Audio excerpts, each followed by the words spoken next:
When you're making gnocchi, if you peel your potatoes and you cut them up and you boil them for too long, you're doing it all wrong.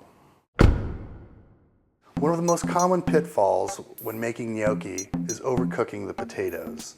There's really nothing worse you can do because what you're left with is a gooey, soggy mess. You might think you're saving time by peeling your potato and cutting it up into little pieces, but really what you're doing is inviting disaster because all the potato is going to do is absorb too much water and make it unworkable.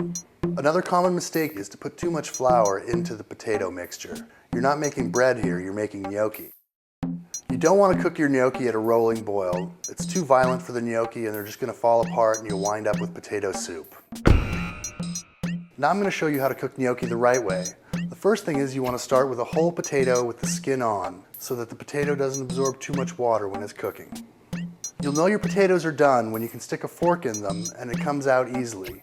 Don't allow it to get too cool because you want to work with the potato while it's still hot. After you've peeled your warm potatoes, you're going to want to put them through a ricer.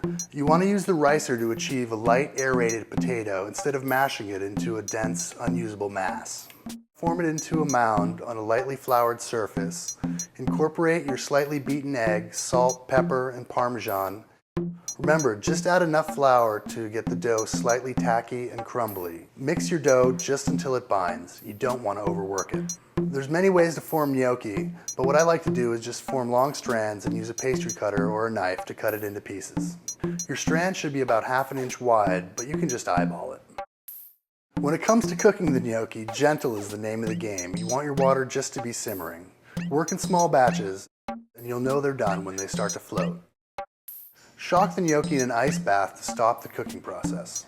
It's important to be very gentle with the gnocchi because at this point they're very delicate and you don't want to destroy them before you finally serve them. There's as many ways to serve a gnocchi as there are grandmothers in Italy, but the way I like to do it is very simple, just with some brown butter and sage.